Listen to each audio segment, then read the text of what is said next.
বাংলাদেশের মাটিতে বসে এখন একদল মানুষ বক্তব্য দিচ্ছে যে পলাশবাড়ির মতো জায়গায় বিশ্ববৃহৎ যে মন্দির নির্মাণ হচ্ছে, মূর্তি নির্মাণ হচ্ছে, ওইটা নির্মাণে যারা বাধা দিচ্ছে তাদেরকেই বাংলাদেশ থেকে বের করে দেওয়া হবে, তথা মুসলমানদেরকে বাংলাদেশ থেকে বের করে দেওয়া হবে। তো বাংলাদেশেরই তো স্বাধীনতা এবং সার্বভৌমত্বের কোনো গ্যারেন্টি নেই, এবং এই জিনিসগুলোকেও ছোট হিসেবে দেখার সুযোগ নাই। কেন ছোট হিসেবে দেখার সুযোগ? সবসময় বলি যে অন্য আর একটা জাতি কি করছে আর আপনি কি করছেন, এটার তুলনা। কেন সে বিজয়ী হবে না আর কেন আপনি পরাজিত হবেন না? যদিও বাঙালিদের সাথে রাম কেন্দ্রিক অথবা রাম নবমী কেন্দ্রিক যে সংস্কৃতি, এটির খুব একটা চর্চা নাই, কলকাতার হিন্দুদের মতোও ছিল না। সবচেয়ে বড় করে যে পূজা উদযাপিত হয় পশ্চিমবঙ্গে সেটা হচ্ছে দুর্গা পূজা। দুর্গা, কালী, সরস্বতী, এগুলো হচ্ছে বাঙালিদের, হিন্দুদের উদযাপিত দেবদেবীর নাম। আর রাম, কৃষ্ণ, বিষ্ণু এগুলো হচ্ছে উত্তরপ্রদেশের, রাজস্থানের, অযোধ্যার ওই সমস্ত অঞ্চলের হিন্দুদের কালচার। দুর্গাপূজা যেইভাবে পশ্চিমবঙ্গের হিন্দুরা উদযাপিত করে, রামনবমী কিন্তু এইভাবে উদযাপিত করে না, বরং অনেক ছোট পরিসর হয়। এখন পলিটিক্যাল কারণে হচ্ছে। তো বিজেপির যে উত্থান, এই উত্থানের সাথে পলিটিসাইজ করা হয়েছে, জয় শ্রীরাম স্লোগানকে পলিটিসাইজ করা হয়েছে, রাজনীতিকরণ করা হয়েছে। এই জন্য কোনো একজন হিন্দু যখন, বাঙালি হিন্দু বিশাল করে দুর্গার মূর্তি তৈরি না করে রামের মূর্তি তৈরি করে, তখন সেটা পলিটিক্স, তখন সেটা বিজেপির সম্প্রসারণবাদী চিন্তার অংশ। যখন কোনো বাঙালি হিন্দু বাংলাদেশে বসে জয় শ্রীরাম স্লোগান দেয়, তখন বাংলাদেশকে ভারতের অন্তর্ভুক্ত করার প্রজেক্টের অংশ। কিন্তু ওই একই সময় আমাদের যুবকেরা কি করতেছে? মুসলমান যুবকেরা ওই সময় খেলতামাশায় মত্ত আছে। এই জায়গায় হচ্ছে আফসোস। এইভাবেই কিন্তু জাতির অধঃপতন হয় এবং জাতি তার স্বাধীনতা সার্বভৌমতা হারিয়ে ফেলে। স্পেন যেমন হারিয়ে ফেলেছে, স্পেনের মুসলমানেরা। বাগদাদ যেমন হালাকুখা চেঙ্গিস খানের হাতে ধ্বংস হয়ে গেছে, ঠিক এই সেম প্রসেসে ধ্বংস হয়, যে প্রসেসের মধ্যে দিয়ে আমরা যাচ্ছি। আমরা সকল ওই আলামত এবং ওই চিহ্নগুলো পূরণ করছি জাতি হিসেবে, প্রজন্ম হিসেবে। যেই চিহ্ন, যে আলামতগুলো পূরণগুলো একটা জাতি গোলামে পরিণত হয়। ফিতনার মধ্যে দিয়ে আমরা অতিক্রম করছি, যেটিকে আমরা বিশ্বকাপ ফুটবল হিসেবে অভিহিত করছি, সেটি সম্পর্কে এবং আরও কিছু গুরুত্বপূর্ণ বিষয়ে আমরা আজকের এই খুতবায় আলোচনা পেশ করার চেষ্টা করব ইনশাআল্লাহুল আজিজ। ওমা তৌফিকি ইল্লা বিল্লাহিল আলিয়্যিল আযীম।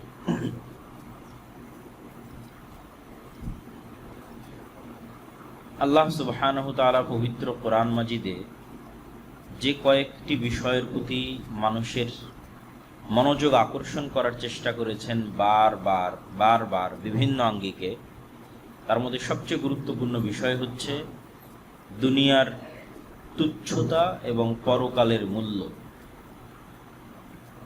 দুনিয়ার জীবন গুরুত্বপূর্ণ নয়, পরকালের জীবন গুরুত্বপূর্ণ। এই বিষয়ে আল্লাহ সুবহানাহু তাআলা বারবার মানুষের দৃষ্টি আকর্ষণ করেছেন। তো এই দৃষ্টি আকর্ষণ থেকে আমাদের যেটি শিক্ষা, সেটি হচ্ছে পরকাল এবং পুনরুত্থান যদি সত্য হয়, তাহলে যে হিসাব আমাদের দিতে হবে সেই হিসাব সময়ের হিসাব। আমরা প্রতি মুহূর্ত এবং প্রতি সেকেন্ড যা পার করছি সেটির হিসাব। যে আমরা এই জিনিস, যেমন আল্লাহ সুবহানাহু ওয়া তাআলা নিজে বলছেন, ইসলাম এত কঠোর, মানুষের হিসাবের সময় অতি নিকটে চলে এসেছে। এটা পতাকা ঝুলাতে হুজুরেরা, অথচ মানুষ অবহেলায় এবং খেলতামাশায়। কিন্তু আমরা হালাল হারামের প্রশ্নে যাচ্ছি না, আমরা যাচ্ছি মানুষের জীবনের। মানুষ মনে করছে যে এই জীবনটাই শেষ। মানুষের জীবনের লক্ষ্য উদ্দেশ্য কি? খাওয়া দাও, ফুর্তি করো, দুনিয়াটা মস্ত বড়, খেলা এবং পৃথিবীর আর অন্য সৃষ্টিজীবের মতো মানুষও হয়তো মানুষের জীবনের জিজ্ঞাসার বাইরে জমি বিক্রি করে পতাকা টাঙানো, হিসাবের বাইরে থেকে। মানুষের জীবনের লক্ষ্য উদ্দেশ্য কি? সালাত। আল্লাহ সুবহানাহু ওয়া তাআলা মানুষকে অনর্থক সৃষ্টি করে, আলামিন ডাকে কিন্তু খেলা দেখতে, আর আল্লাহর সৃষ্টির এই সার্থকতা সেই দিনই পূরণ হবে মানুষের জায়গা, মানুষের কাজের হিসাব হবে, নেমে গেছে মানুষকে তার প্রতিদান দেওয়া আসফালা সাফিলিন, সেই দিন আল্লাহর এই সৃষ্টি সার্থক, শয়তান নামেই দিয়েছে।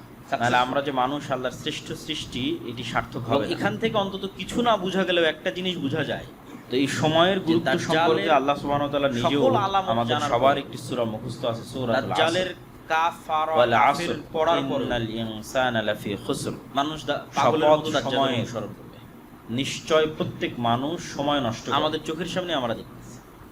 আমি এই আয়াতের এই অর্থ করি, মানুষ যুক্তি তর্ক দিয়ে তো এই জিনিসগুলোকে শপথ সময়ের জন্য নিজের আনন্দ এবং মানুষ সবের মধ্যে কাজে লাগানোর চেষ্টা করতেছে। আর আমি কি বললাম, শপথ সময়ের নিশ্চয় সকল মানুষ এবং ভক্তি এবং সময়ের বিষয়ে ক্ষতির মধ্যে নিমজ্জিত, মানে সময় নষ্ট করতেছে। এবং এটাই কিন্তু আমাদেরকে ইল্লাল্লাযীনা আমানু ওয়া আমিলুস সালিহাত, রাস্তা সময় কাদের নষ্ট হচ্ছে না, সামনে অবধারী যারা ঈমান আনে এই রকম প্রজন্মের জন্য সৎ কাজে সময়কে কাজে লাগাচ্ছে, ওয়া তাওয়াসাউ বিল হাক্কি ওয়া তাওয়াসাউ বিস উম্মতি মুহাম্মাদি, এখন পরস্পরকে সত্যের আদেশ দিচ্ছে এবং ধৈর্যের আদেশ দিচ্ছে। যেই বানু ইসরাঈলের যুগের কথা কোরআনে বারবার বলে রেখেছে এবং একই কথা রাসূলুল্লাহ সাল্লাল্লাহু আলাইহি ওয়াসাল্লাম হাদিসে বলেছেন যে আদ-দুনিয়া ওয়া মা ফিহা কুল্লুহা মালউনা, দুনিয়া এবং দুনিয়ার মধ্যে যা কিছু আছে সবই অভিশপ্ত হচ্ছে। অতটুকু অভিশাপের বাইরে অবশ্যই আল্লাহর দয়া এবং কাউন্ট হবে, গণনা হবে, বের হবে যতটুকু আল্লাহর জন্য। কিন্তু যুগ এখন ওটাই বনী ইসরাঈলের যুগ। তার মানে কি আপনার ব্যবসা বাণিজ্য যে গাজারও অভিশপ্ত না, শুধু নিয়াত সৌদি হয়ে থাকলে ওগুলোও কাউন্ট হবে পরিপূর্ণ। আপনার স্ত্রী পুত্র যাদের উপর বম নিক্ষেপ কাটানো করা হয় তাদেরও পাবে যে বাণিজ্য, ক্যারিয়ার, চাকরি ক্ষেত্রে কাটানোর সময় এমনকি কোনো অনুমানও নেই, সব সময় কাউন্ট হবে, গণনার মধ্যে আসবে, শ্রদ্ধা কার্যকর হবে, অ্যাক্টিভ থাকবে ওইটা নিয়ে, যদি সেগুলোর নিয়ত বিশুদ্ধ থাকে, কাজ সৎ থাকে। নাহলে দেখা যাবে জীবন পার করেছি, আমরা যতক্ষণ আমাদের কিয়ামতের মাঠে দেখা যাচ্ছে যে আমার জীবন মাত্র করতে পারবো এবং আমাদের ঘন্টা অথবা 10 মিনিটের লক্ষ্য এবং উদ্দেশ্য কোথায়, কেননা ওই একটা ঘন্টাই আসলে আমি আল্লাহর জন্য ব্যয় করেছি কাজ, বিশেষ করে উম্মতে মুহাম্মাদির কাজ। এইজন্য সময় খুবই ভয়ঙ্কর, কেন আমরা মাজলুম, আমরা নির্যাতিত। এইজন্য ইসলামে প্রত্যেকটা আমল এবং প্রত্যেকটা ইবাদত সময়ের সাথে একটা বাংলাদেশের মতো যে রাষ্ট্রভাবে কানে, এই রাষ্ট্রেরই স্বাধীনতা, আর কোনো দিন, আর কোনো ধর্ম, আর কোনো রিলিজিয়ান পৃথিবীতে এতটা টাইম কানেক্টেড, টাইম ওরিয়েন্টেড নয়, সময় কেন্দ্রিক নয়। সাহারি, ইফতারি একদম ঘড়ি ঘন্টা ধরে এক্সাক্ট টাইমে হতে হবে। 5 ওয়াক্ত সালাত ঘড়ি ঘন্টা মিনিট সেকেন্ড ধরে একদম এক্সাক্ট টাইমে হতে হবে। আমরা রমজানের কথা বলি, আর যত আমাদের ঈদের সালাত বলি, যা আছে সবকিছু টাইম কানেক্টেড এবং টাইম ওরিয়েন্টেড। তথা আমরা যদি সময়কে একটা একমুখী সরল পথ হিসেবে কল্পনা করি, যে সময় একটা একমুখী সরল পথ, তাহলে ওই সময়ের মধ্যে মূলত আমরা ইবাদতগুলোকে ঢুকাচ্ছি। ওই সময়টাই মূলত আমার লাইফ। সময় পার হচ্ছে, ওর মধ্যে আমরা আমাদের কথা, কাজ, আমাদের ইবাদত, আমল, আখলাক সব ঢুকাচ্ছি। আর যখন ঢুকাচ্ছি না তখন ওই সময় তো পার হয়ে গেছে, ওই সময় তো সেভ অবস্থায় আছে। ফলত ওই সময় আর তো আমি কিছু ঢুকাতে পারলাম না। যে সময় সালাত ঢুকানোর কথা ছিল ওই সময় তো আর কিছু ঢুকলো না, ফাঁকা চলে গেল। কিন্তু সময় তো অক্ষত। তো আল্লাহ সুবহানাহু ওয়া তাআলা পবিত্র কোরআন মাজিদের বিভিন্ন আয়াতে মানুষ দুনিয়ায় খেলতামাশায় মত্ত থাকবে এবং শয়তান মানুষকে খেলতামাশায় মত্ত রাখবে, এটির দিকেও ইঙ্গিত করেছেন। মানুষের সময় নষ্ট করাবে, এটার দিকেও ইঙ্গিত করেছেন। যেমন আল্লাহ সুবহানাহু ওয়া তাআলা বলেন, ফাখালাফা মিন বা'দিহিম খালফুন। সূরা মারিয়ামে যেখানে আল্লাহ এই আয়াত বলছেন, এই আয়াতের পূর্বে অসংখ্য নবীর ধারাবাহিক সংক্ষিপ্ত জীবনী আছে।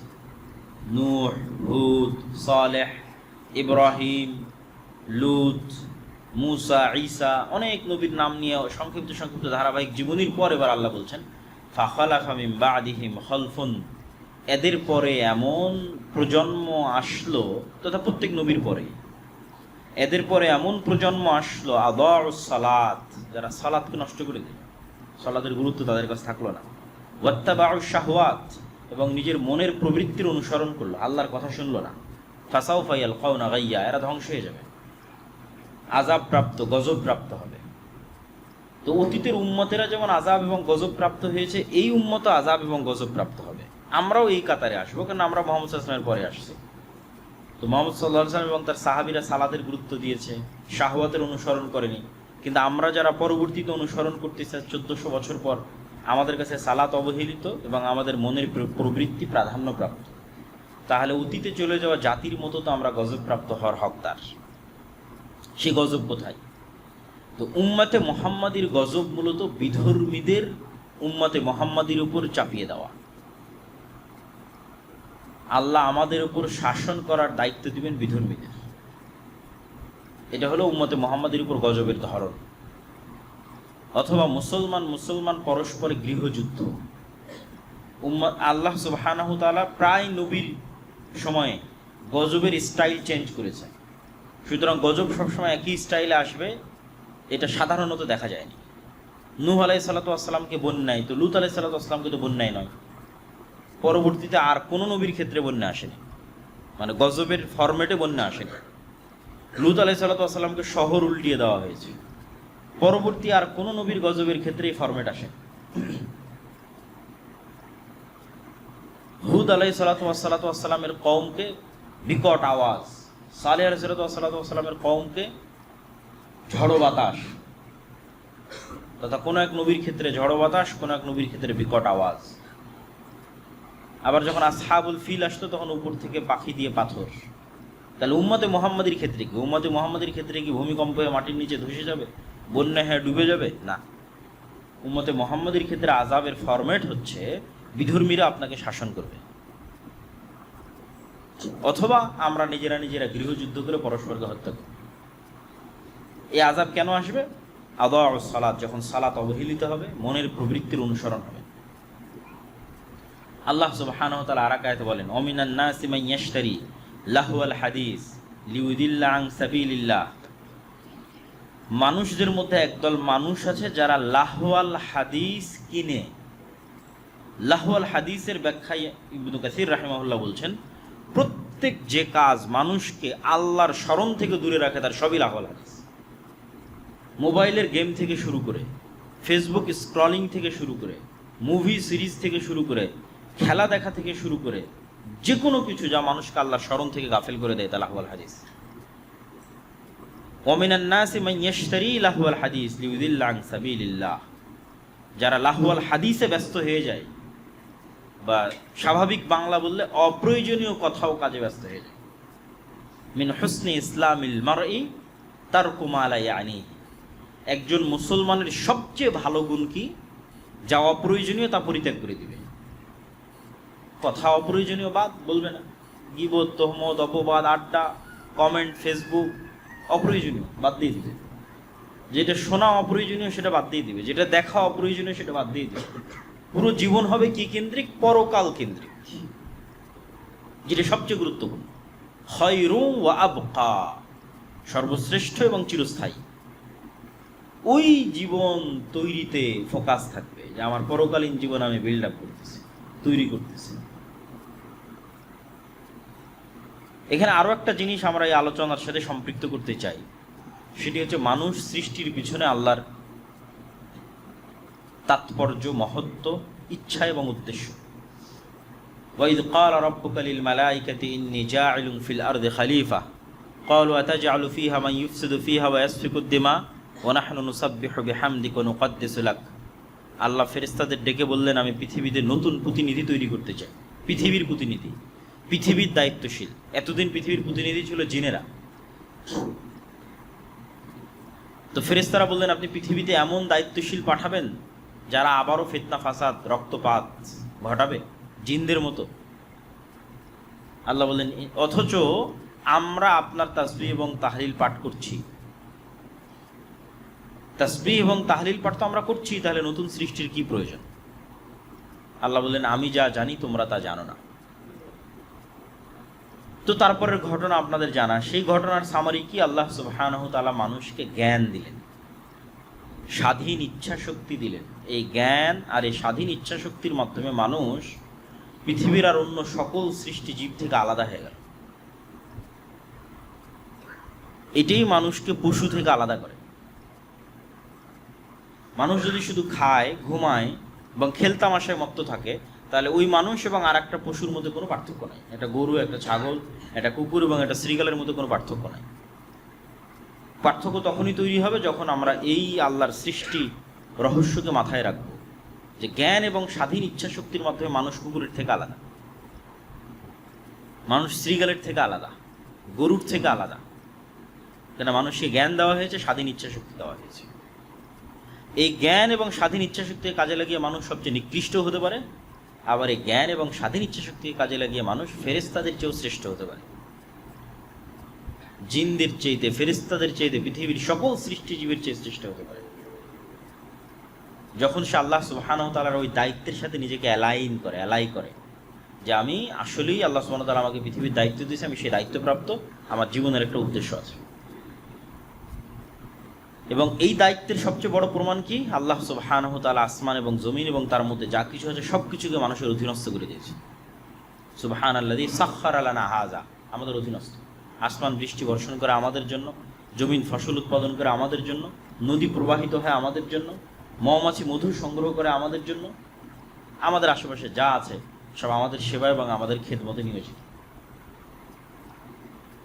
কেন? আমরা এই পৃথিবীর দায়িত্বশীল, পৃথিবীর দায়িত্বপ্রাপ্ত, পৃথিবীর নেতা। এই সব সৃষ্টি আমাদের কাছে আমানত। তো এই যে আল্লাহ সুবহানাহু ওয়া তাআলার মহৎ উদ্দেশ্য এবং তাৎপর্য, এইটার শত্রু হচ্ছে ইবলিস। সে চায় মানুষকে তার মৃত্যুর কথা ভুলিয়ে দিতে, পরকালের কথা ভুলিয়ে দিতে এবং আল্লাহর স্মরণ থেকে মানুষকে গাফেল করে দিতে। এবং আজকের যুগে আপনি চিন্তা করেন, আপনি ইউরোপ, আমেরিকা ঘুরেন অথবা যে কোনো বিশ্বের যে কোনো জায়গায় যান, যে ইবলিস যে সাকসেসফুলি মানুষকে রব্বুল আলামিন থেকে ডিসকানেক্ট করে দিয়েছে, পৃথিবীর প্রত্যেকটা ধর্ম আজকে ধুকে ধুকে মরতেছে ইসলাম ছাড়া। কেউ যায় না চার্চে, কয়জন যায়? কেননা শয়তান এমন সব টেকনোলজি এবং স্ট্র্যাটেজি তাদের হাতে উঠিয়ে দিয়েছে যে জীবনেও কোনোদিন না মরা পর্যন্ত মরার কথা স্মরণ হবে না। জুয়া, মদ, আড্ডা, নেশা, মোবাইল, মুভি, ইন্টারনেট, খেলা, অসংখ্য কিছু, সবসময় প্রতিনিয়ত ব্যস্ত। ফলত সে আল্লাহ সুবহানাহু ওয়া তাআলা থেকে ডিসকানেক্ট। একটু যদি কেউ আল্লাহ সুবহানাহু ওয়া তাআলার সাথে কানেক্টেড আছে, সেটা হচ্ছে মুসলমানেরাই আছে। কিন্তু দুঃখজনক হলেও সত্য যে আমরা এই জিনিসগুলোকে খুব লাইটলি, হালকা ভাবিনি, যে না ইসলাম এত কঠোর, বিশ্বকাপ খেলা দেখতে দিবে না, বিশ্বকাপ খেলার গল্প করতে দিবে না, একটা পতাকা ঝুলাতে দিবে না, এত কঠোর তো ইসলাম নয়। হুজুরেরা ইসলামকে এত কঠোর করেছে। কিন্তু আমরা হালাল হারামের প্রশ্নে যাচ্ছি না, আমরা যাচ্ছি মানুষের জীবনের লক্ষ্য এবং উদ্দেশ্য কি। মানুষের জীবনের লক্ষ্য উদ্দেশ্য কি একটা টিমের খেলার জেতায় হাততালি দেওয়া? মানুষের জীবনের লক্ষ্য উদ্দেশ্য কি জমি বিক্রি করে পতাকা টাঙানো? মানুষের জীবনের লক্ষ্য উদ্দেশ্য কি সালাতে না উঠা, তাহাজ্জুদে না উঠা যখন রব্বুল আলামিন ডাকে, কিন্তু খেলা দেখতে উঠা? মানে মানুষের জায়গা কোথায় ছিল আর মানুষ নেমে গেছে কোথায়? আসফালা সাফিলিন, সর্বনিম্ন স্তরে নেমেছে এবং শয়তান নামিয়ে দিয়েছে সাকসেসফুলি। এবং এখান থেকে অন্তত কিছু না বোঝা গেলেও একটা জিনিস বোঝা যায়, যে দাজ্জালের সকল আলামত জানার পরেও, দাজ্জালের কাফের পড়ার পরেও মানুষ পাগলের মতো দাজ্জালের অনুসরণ করবে। আমাদের চোখের সামনে আমরা দেখতেছি। মানুষ যুক্তি তর্ক দিয়েই তো এই জিনিসগুলোকে নিজের জন্য, নিজের আনন্দ এবং উৎসবের জন্য কাজে লাগানোর চেষ্টা করতেছে, এবং ভক্তি এবং শ্রদ্ধার সর্বোচ্চ পর্যায়ে পৌঁছে যাচ্ছে। এবং এটাই কিন্তু আমাদেরকে আমাদের গোলামির দিকে এগিয়ে নিয়ে যাচ্ছে, বা গোলামির রাস্তা আমাদের জন্য সামনে অবধারিত এই রকম প্রজন্মের জন্য। এবং আমি এই জন্যই বহু বক্তব্যে বলেছি যে উম্মতে মুহাম্মাদি এখন বানু ইসরাইলের যুগ অতিক্রম করতেছে। যেই বানু ইসরাইলের যুগের কথা আল্লাহ কোরআনে বারবার বলে রেখেছে, এত লম্বা সময় যাবৎ বানু ইসরাইলের ঘটনা বলার কি প্রয়োজন? মুহাম্মদ সাল্লাল্লাহু আলাইহি ওয়াসাল্লাম বলেছে উম্মতে মুহাম্মদ একদিন বানু ইসরাইল হবে। আর আমার অ্যানালাইসিস যে এখন সেই যুগ অতিক্রম হচ্ছে। অবশ্যই আল্লাহর দয়া এবং আল্লাহর রহমতে মুসলমানরা এই যুগ থেকে বের হবে, কিন্তু যুগ এখন ওটাই, বানু ইসরাইলের যুগ। দেখবেন যে গাজারও আপনি এমন শিশু পাবেন, সৌদি, কুয়েত, কাতার, বাহরাইন, দুবাই তো পরিপূর্ণ, যাদের উপর বম নিক্ষেপ করে হত্যা করা হচ্ছে, তাদেরও পাবেন যে গায়ে গেঞ্জি দিয়ে আছে বিধর্মী কোনো খেলোয়াড়ের। ওই ভক্তি এবং ওই শ্রদ্ধা তাদের অন্তরে বিরাজ করছে এবং ওইটা নিয়েও ব্যস্ত আছে।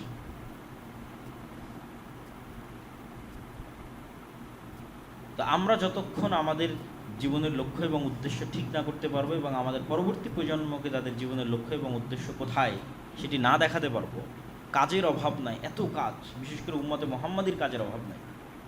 কেন আমরা মাজলুম, আমরা নির্যাতিত, আমাদের সময় নষ্ট করার সুযোগ নাই, অসংখ্য কাজ পড়ে আছে, কিছুই নাই। এই একটা বাংলাদেশের মতো যে রাষ্ট্র, এই রাষ্ট্রেরই স্বাধীনতা এবং সার্বভৌমত্বের কোনো গ্যারেন্টি নেই। এটা জাতির স্বাধীনতা এবং সার্বভৌমত্ব থাকে। এবং এখানে এই পয়েন্টে আমাদের আরও একটা বিষয় মনে রাখতে হবে যে মুসলমানেরাই সবচেয়ে বেশি আন্তরিক ছিল 47-এর পূর্বে, 1905-এর পূর্বে, যে উভয় বঙ্গ এক থাক এবং ভারত বা পাকিস্তানের অন্তর্ভুক্ত না হয়ে আলাদা রাষ্ট্র হোক। কিন্তু যারা কট্টর হিন্দুত্ববাদী বাঙালি ছিল, তারাই মূলত স্বদেশ আন্দোলনের নামে, আমার সোনার বাংলা গানের নামে, এবং তাদের মতো আর যত কবি এবং সাহিত্যিক আছে, তারা উভয় বাংলাকে এক রাখতে চেয়েছে, স্বাধীন হিসেবে নয়, ভারতের অধীনস্থ হিসেবে। তখনই শেরে বাংলা একে ফজলুল হক এবং হোসেন শহীদ সোহরাওয়ার্দী, তাদের মধ্যে শত মতভেদ থাকলেও তখন তারা সিদ্ধান্ত নিল যে না, এটা হলে আমরা আগে যে ডাবল কলোনির অধীনে ছিলাম, দুইটা কলোনি, একটা কলোনি ব্রিটিশ, আবার ব্রিটিশরা সব দায় দায়িত্ব দিয়ে রেখেছিল হিন্দু জমিদারদের, তাহলে আমরা হচ্ছে 3 নাম্বার। আমাদের উপরে দুইটা কলোনির স্তর আছে, আমাদের উপরে আছে হিন্দু জমিদাররা, তার উপরে আছে ব্রিটিশ ইংরেজরা। এই দুইটা কলোনির বিরুদ্ধে ফাইট করেছে আমাদের বাপদাদারা 190 বছর, যখন আমাদের জমি জায়গারও স্বীকৃতি ছিল না। 1905 সালে কম দুঃখে এই বঙ্গের মুসলমানেরা বাংলাকে আলাদা করার জন্য আন্দোলন করে। তাহলে 1947 নয়, তারও আগে এই বাংলার মুসলমানেরা চিন্তা করেছিল যে না, আমরা হিন্দুদের সাথে থাকতে পারবো না, এদের সাথে আমাদের পক্ষে থাকা সম্ভব নয়, থাকলে মাজলুম অবস্থায় থাকতে হবে। সুতরাং বাঙালি পরিচয়ের নামে, কলকাতার বাঙালি সংস্কৃতির নামে যে উভয় বাংলাকে এক করার একটা প্রবণতা, এইটা আমাদের বাপদাদাদের 190 বছর যে দুইটা কলোনির বিরুদ্ধে তারা লড়াই করেছে, হিন্দু জমিদারদের বিরুদ্ধে এবং ব্রিটিশ ইংরেজদের বিরুদ্ধে, তার বিরুদ্ধে অবস্থান। এবং এটা গভীর ষড়যন্ত্র। তো এই ষড়যন্ত্রের মোকাবেলা আপনি জ্ঞান, পড়াশোনা, যুক্তি, তর্ক, সচেতনতা এগুলো ছাড়া করতে পারবেন। আর যত সময় নষ্ট এবং অকাজে আমাদের সময় ব্যয় হবে, অকাজে আমাদের অর্থ এবং শ্রম ব্যয় হবে, তত আমরা আমাদের এই জায়গাগুলো হারিয়ে ফেলব। যেই জায়গায় ইহুদিরা এগিয়ে আছে, যেই জায়গায় হিন্দুরা এগিয়ে আছে পথভ্রষ্ট হওয়ার পর, সেই জায়গায় সত্য এবং সঠিক পথে থাকার পরও মুসলমানরা শুধু শয়তানের প্ররোচনায় পা দিয়ে পিছিয়ে পড়ছে। এখানে আর 2-1টা হাদিস বলে আমার এই পয়েন্টের আলোচনা শেষ করব। রাসূলুল্লাহ সাল্লাল্লাহু আলাইহি ওয়াসাল্লাম বলেন, ইগতানিম খামসান ক্বাবলা খামসিন, 5টা জিনিসের পূর্বে 5টা জিনিসকে মূল্যায়ন করো। শাবাবাকা ক্বাবলা হারামিক, বয় বৃদ্ধ হওয়ার পূর্বে যৌবনকালকে মূল্যায়ন করো। সিহহাতাকা ক্বাবলা সাকামিক, অসুস্থ হওয়ার পূর্বে সুস্থতাকে মূল্যায়ন করো। ওয়া গিনাকা ক্বাবলা ফাকরিক, আর হাতে যখন টাকা আছে তখন সেই টাকাকে মূল্যায়ন করো দরিদ্র হওয়ার পূর্বে। ওয়া ফারাগাকা ক্বাবলা শুগলিক, আর ব্যস্ত হওয়ার পূর্বে হাতে যে ফাঁকা সময় আছে, অবসর সময় আছে, এটাকে মূল্যায়ন করো। ওয়া হায়াতাকা ক্বাবলা মাউতিক, আর মৃত্যু আসার পূর্বে জীবনকে মূল্যায়ন করো। তথা এই সব জিনিসগুলো আমাদের সময়ের গুরুত্ব তুলে ধরে এবং আমাদের যৌবনকালের গুরুত্ব তুলে ধরে। রাসূল সাল্লাল্লাহু আলাইহি সাল্লাম বলেন, লা তাযুলু কাদামা আবদিন ইয়াওমাল কিয়ামা হাত্তা ইউসালা আন উমরিহি ফিমা আফনা। কিয়ামতের মাঠে মানুষকে 5টা প্রশ্নের মুখোমুখি হতে হবে। তার সময় কোথায় পার করেছে, জ্ঞান অনুযায়ী কি কাজ করেছে, সম্পদ কোথায় থেকে অর্জন করেছে এবং সম্পদ কোথায় ব্যয় করেছে, এবং তার শরীরকে কোন কাজে ক্ষয় করেছে। ওই যে যৌবনকাল, সময়, বয়স, এটাকে কোথায় সে ব্যয় করেছে। তো সময়ের প্রশ্নে মানুষকে জবাবদিহিতার মুখোমুখি হতেই হবে।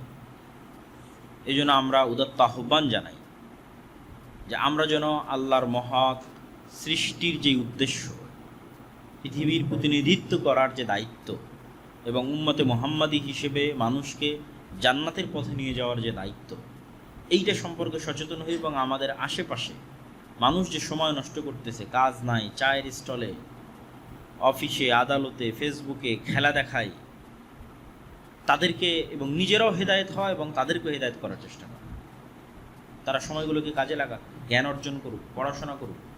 অন্য আর কোনো বিশ্ববিদ্যালয়ে আপনি এই দৃশ্য দেখতে পাবেন না, বিশ্বের উন্নত বিশ্ববিদ্যালয় যেই উন্মাদনা আপনি বাংলাদেশের ঢাকা বিশ্ববিদ্যালয়ে দেখতে পাবেন। অক্সফোর্ড, ক্যামব্রিজ, হার্ভার্ড কোনো বিশ্ববিদ্যালয়ে পাবেন না এই ধরনের উন্মাদনা। তাহলে আমরা কোথায় এবং তারা কোথায়?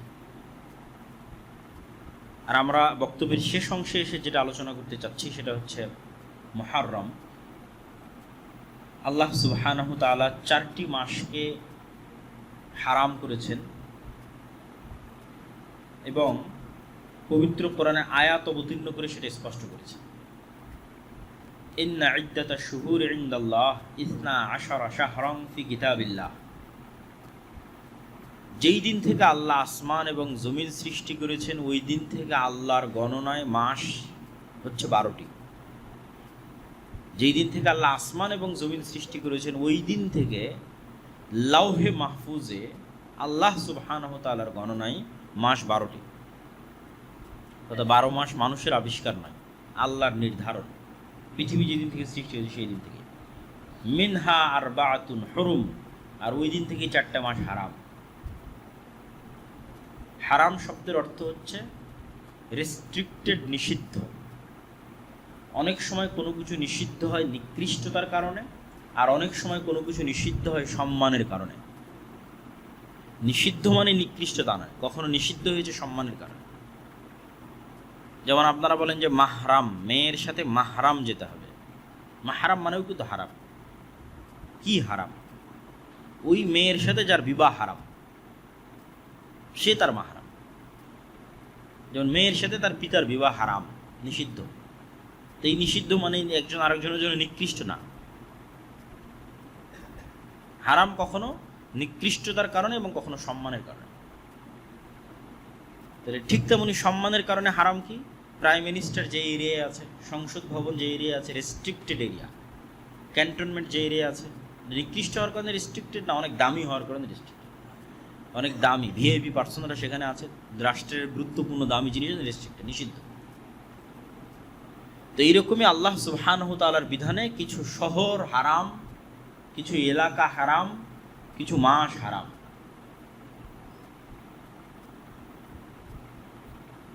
তো আল্লাহ সুবহানাহু তাআলার নির্ধারণে যেই মাসগুলো হারাম তার মধ্যে একটি গুরুত্বপূর্ণ মাস হচ্ছে মুহররম।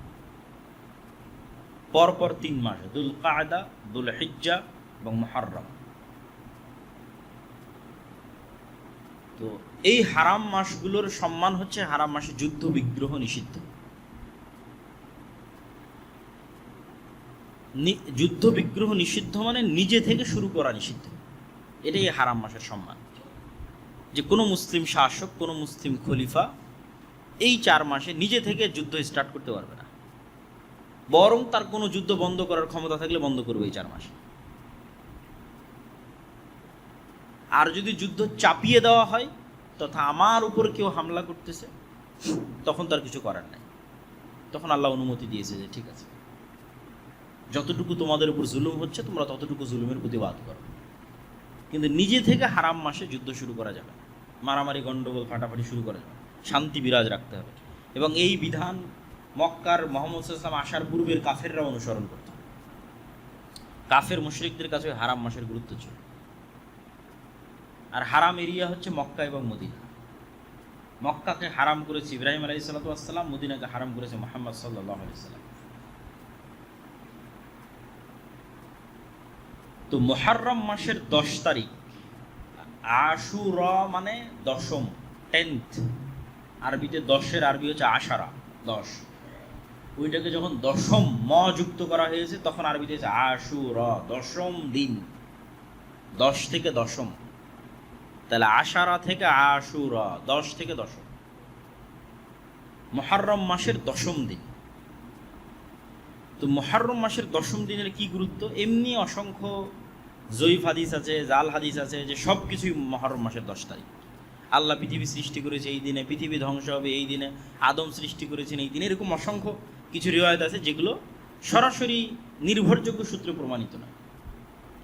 নির্ভরযোগ্য সূত্রে প্রমাণিত কি? নির্ভরযোগ্য সূত্রে প্রমাণিত একটাই, সেটা হচ্ছে ইয়াউমা নাজাল্লাহু সুবহানাহু তাআলা ইয়া বানি ইসরাঈল আযকুরু নি'মাতি আল্লাতী আন'আমতু আলাইকুম, হে বানু ইসরাইল স্মরণ করো আমার নিয়ামতের কথা। ওয়া ইয নাজ্জাইনাকুম মিন আলি ফিরআউন ইয়াসুমুনাকুম সুআল আযাব ইউযাব্বিহুনা আবনাআকুম ওয়া ইস্তাহইয়ুনা নিসাআকুম ওয়া ফী যালিকুম বালাউম মির রাব্বিকুম আযীম। স্মরণ করো সেই দিনের কথা যেই দিন আমি তোমাদের ফিরআউন থেকে মুক্তি দিয়েছিলাম। ফিরআউন কি করতো? ইয়াসুমুনাকুম সুআল আযাব, নিকৃষ্ট আযাব দিত তোমাদের।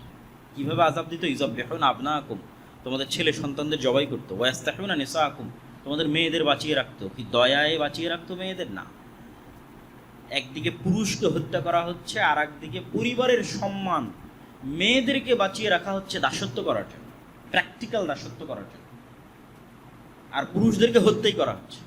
তাহলে মেয়েদেরকে বাঁচিয়ে রাখা হচ্ছে লাঞ্ছনা, যে একটা জাতির লাঞ্ছনা এবং একটা পরিবারের লাঞ্ছনার সবচেয়ে বড় আলামত যে ওই বাড়ির স্ত্রী, ওই বাড়ির মেয়ে, ওই বাড়ির মা মানুষের দাস, মানুষের দাসী। ইউযাব্বিহুনা আবনাআকুম, তোমাদের পুরুষদের হত্যা করা, ওয়া ইস্তাহইয়ুনা নিসাআকুম, তোমাদের মেয়েদের বাঁচিয়ে রাখা হচ্ছে দাস হিসেবে। এই ভয়ঙ্কর শাসকের নাম হচ্ছে ফিরআউন। আমি মুক্তি দিয়েছি। ওয়া ইয ফারাকনা বিকুমুল বাহরা, সমুদ্রকে চিরে দিয়েছি তোমাদের জন্য, যেন তোমরা ফিরআউনের কবল থেকে মুক্তি পাও। ওয়া আগরাকনা আলা ফিরআউন, আর ফিরআউনকে ডুবিয়ে দিয়েছি এই সমুদ্রে। তাহলে পৃথিবীর ইতিহাসে যতগুলো বড় ঘটনা আছে তার মধ্যে বিশাল বড় ঘটনা হচ্ছে বানু ইসরাইলের মুক্তি পাওয়া আর ফিরআউনের ডুবে যাওয়া মুসা আলাইহিস সালাতু ওয়াস সালামের মাধ্যমে, এবং সমুদ্র চিরে দ্বিখণ্ডিত হয়ে যাওয়া। এই ঘটনা যেই দিন ঘটেছে সেটাই মুহররমের 10 তারিখ। এবং আজও ইহুদিদের কাছে এই দিন খুবই সম্মানিত, এবং তারা এই দিনের যে নামে তারা উদযাপন করে সেটা হচ্ছে ইয়ম কিপ্পুর। হিব্রু ভাষায় যেটাকে আমরা আশুরা বলছি ওটাকেই বলা হয় ইয়ম কিপ্পুর। তো রাসূলুল্লাহ সাল্লাল্লাহু আলাইহি ওয়াসাল্লাম যখন মদিনায় গেলেন তখন মদিনার ইহুদিরা এই দিনে সিয়াম পালন করত, তখন রমজানের সিয়াম আসেনি। তো রাসূল সাল্লাল্লাহু আলাইহি ওয়াসাল্লাম বললেন, তোমরা কেন এই দিনে সিয়াম পালন করো? তো বললো এই ঘটনা। তো আল্লাহ নবী বললেন, ফানাহনু আহাক্কু ওয়া আওলা বিমূসা মিনকুম, বলছে মুসার খুশিতে খুশি হওয়ার হকদার তোমাদের চেয়ে আমি বেশি। কেন? মুসা যেই তাওহীদের দাওয়াত দিত, যেই সিরাতে মুস্তাকিমের দাওয়াত দিত, এবং যেই ধারাবাহিক নবুয়তের ধারাবাহিকতায় মুসা, তারপরে আরও পরে ঈসা আলাইহিস সালাতু ওয়াস সালাম, সেই ধারাবাহিকতায় আমি মুহাম্মদ সাল্লাল্লাহু আলাইহি ওয়াসাল্লাম। তাহলে মূলত মুসা আলাইহিস সালাতু ওয়াস সালামের সকল কষ্টে কষ্ট পাওয়ার এবং সকল খুশিতে খুশি হওয়ার মূল হকদার হচ্ছে আমি। কেন? তোমরা এখন নামে মুসা আলাইহিস সালাতু ওয়াস সালামের অনুসারী, কিন্তু কাজে পথভ্রষ্ট, অভিশপ্ত। তো রাসূল সাল্লাল্লাহু আলাইহি ওয়াসাল্লাম সিয়াম পালন করলেন, এবং ইহুদিদের বিরোধিতার খাতিরে একদিন আগে অথবা একদিন পরে আর একটা সিয়াম তিনি অতিরিক্ত করে দিলেন। 10ম দিনের আগে 9 তারিখ অথবা 10ম দিনের পরে 11 তারিখ, যাতে আহলে কিতাব তথা ইহুদিদের থেকে মুসলমানের ইবাদত একটু হলেও আলাদা হয়। তো রাসূলুল্লাহ সাল্লাল্লাহু আলাইহি ওয়াসাল্লাম দুটো হাদিস, আফজালুস সিয়াম বা'দা রমাদান শাহরুল্লাহিল মুহাররম, রমাজানের পরে আল্লাহর নিকটে সবচেয়ে শ্রেষ্ঠ সিয়াম হচ্ছে মুহররম মাসের সিয়াম। আর আরেকটা হাদিসে রাসূল সাল্লাল্লাহু আলাইহি ওয়াসাল্লাম বলেন, সিয়াম ইয়াউমা আশুরা আহতাসিবু আলাল্লাহ আন ইউকাফফিরা সানাতাল্লাতী ক্বাবলাহ।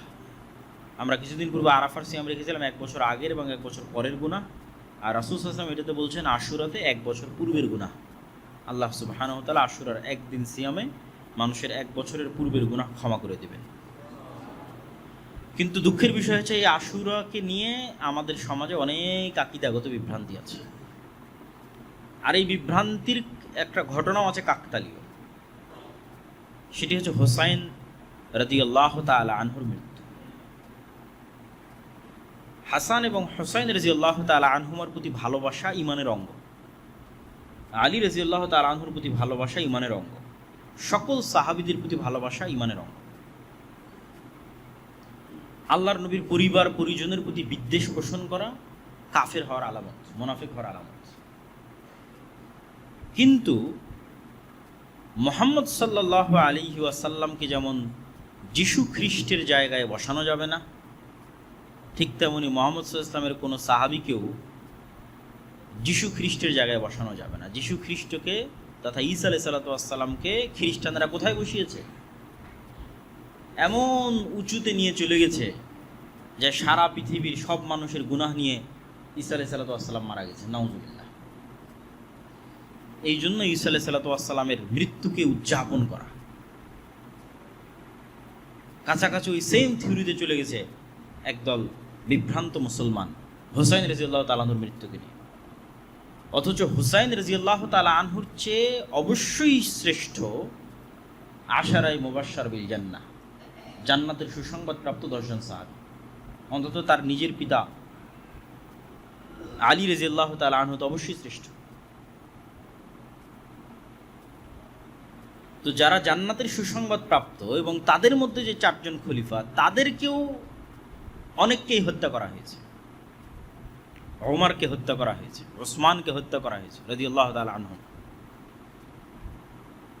তাদের হত্যা উম্মতে মুহাম্মাদির জন্য যতটা ক্ষতিকর, ওই সময়ের জন্য যতটা ব্যথার, দুঃখের এবং কষ্টের ছিল, হুসাইন রাদিয়াল্লাহু তাআলা আনহুর হত্যাও দুঃখের এবং কষ্টের, কিন্তু তুলনা করা সম্ভব নয়। তাহলে হুসাইন রাদিয়াল্লাহু তাআলা আনহুর হত্যায় যদি শোক পালন করতে হয়, তাহলে আবু বকর, ওমর, উসমান, আলীর হত্যাতেও তো তার চেয়ে বেশি শোক পালন করতে হবে। আর তার চেয়ে বেশি শোক পালন করতে হবে মুহাম্মদ সাল্লাল্লাহু আলাইহি ওয়াসাল্লামের মৃত্যুতে।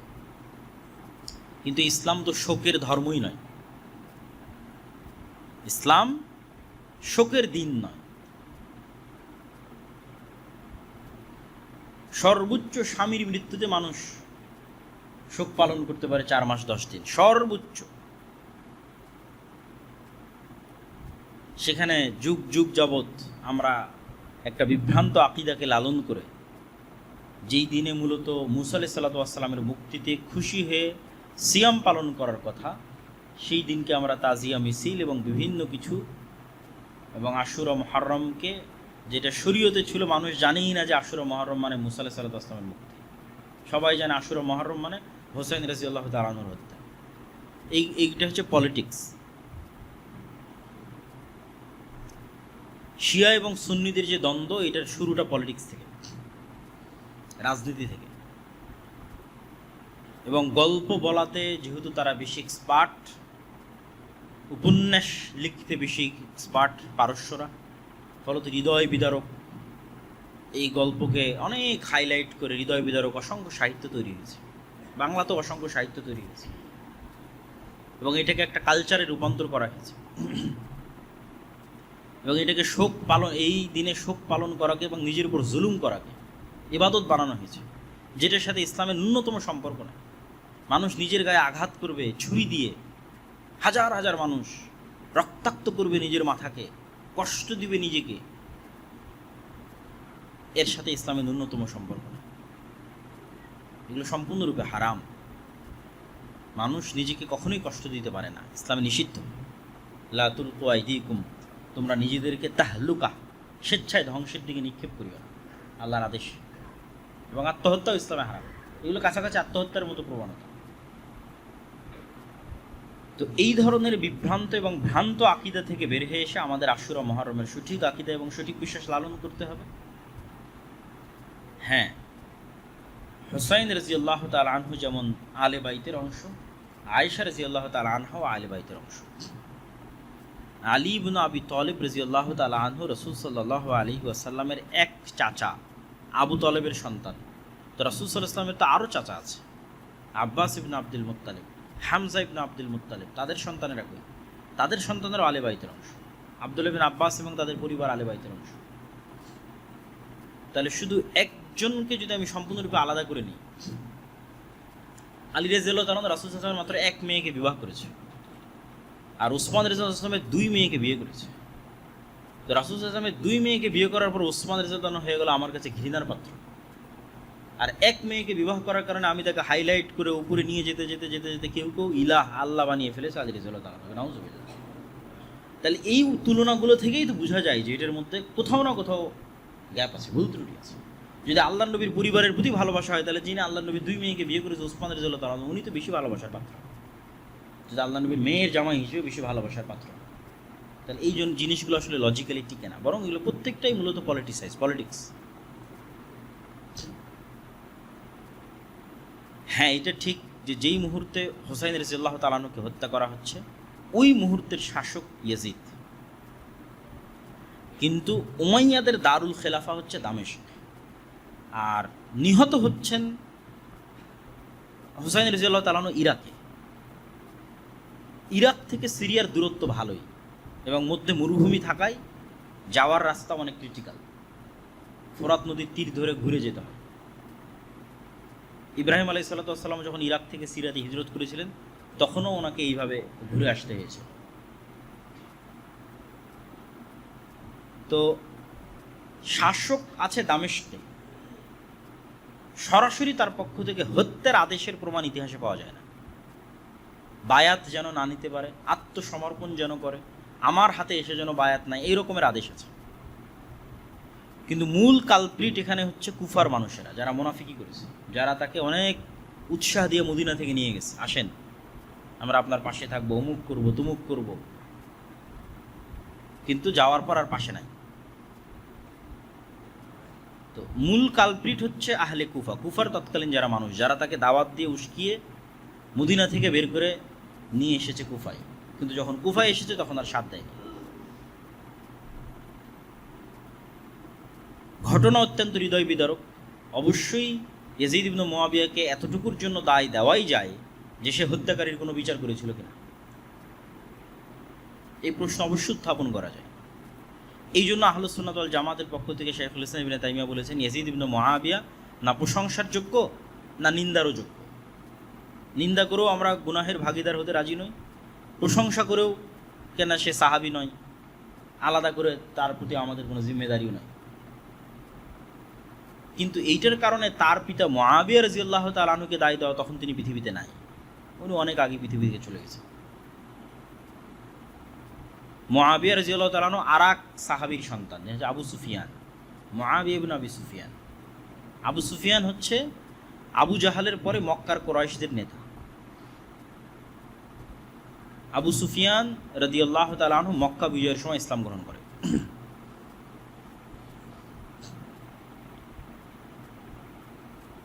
এবং আবু সুফিয়ান রাদিয়াল্লাহু তাআলা আনহু এবং তার সন্তান মুআবিয়া রাদিয়াল্লাহু তাআলা আনহু রাসূল সাল্লাল্লাহু আলাইহি ওয়াসাল্লামের অনেক নিকটস্থ এবং অনেক কাছের।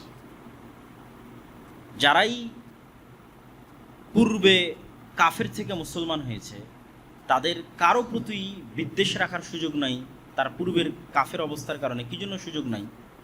ওমর রাদিয়াল্লাহু তাআলা আনহু তো পূর্বে কাফের ছিলেন, মুশরিক ছিলেন, রাসূল সাল্লাল্লাহু আলাইহি ওয়াসাল্লামের শত্রু ছিলেন। খালিদ বিন ওয়ালিদ এক যুদ্ধে মুহাম্মদ সাল্লাল্লাহু আলাইহি ওয়াসাল্লামের বিরুদ্ধে বিজয় অর্জন করেছে, উহুদের যুদ্ধে। পরে খালিদ বিন ওয়ালিদ তো সব যুদ্ধে মুসলমানদের নেতৃত্ব দিয়েছে। আজ যদ্দূর পর্যন্ত মুসলমানদের সীমানা সবই খালিদ বিন ওয়ালিদের অবদান। তাহলে যেই কারণে আপনি ওমর রাদিয়াল্লাহু তাআলা আনহুকে ঘৃণা করতে পারেন না, খালিদ বিন ওয়ালিদকে পারেন না, ওই কারণে আবু সুফিয়ান এবং মুআবিয়া বিন আবু সুফিয়ানকে পারেন না। বরং ঘৃণা করা তো বহু দূরের কথা, ঘৃণা রাখলে মানুষ কাফের হয়ে যেতে পারে। এই জন্য একটা প্রশ্নের উত্তরে একজন সালাফ বলেছেন যে ওমর ইবনে আব্দুল আজিজ বেশি শ্রেষ্ঠ না মুআবিয়া ইবনে আবি সুফিয়ান বেশি শ্রেষ্ঠ? কেন ওমর ইবনে আব্দুল আজিজের শাসনকালকে মানুষ খোলাফায়ে রাশেদার শাসনকালের সাথে তুলনা করত, অথচ ওমর ইবনে আব্দুল আজিজ সাহাবী নয়, উমাইয়া খেলাফতের একজন শাসক। তখন একজন সালাফে সালিন উত্তরে বলেছেন যে ওমর ইবনে আব্দুল আজিজের সারা জীবনের আমল আর মুআবিয়া ইবনে আবি সুফিয়ানের একটা সিজদা যারা রাসূল সাল্লাল্লাহু আলাইহি ওয়াসাল্লামের সাথে দিয়েছে, দুইটার তুলনা হবে না। সাহাবীদেরকে ওই সর্বোচ্চ মর্যাদার জায়গাতেই রাখতে হবে।